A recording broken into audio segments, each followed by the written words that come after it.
কালো জিরে দিয়ে আর জোরে কাঁচা লঙ্কা দিয়ে হচ্ছে চারা পোনা, ওই রসা রসা বলো, আমাদের ভাষায় বলি রসা রসা, তোমরা তরকারি বলো, ঝাল বলো, যা কিছু।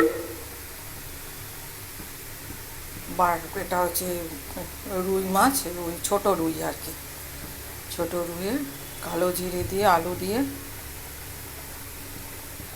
হালকা মাছের ঝাল।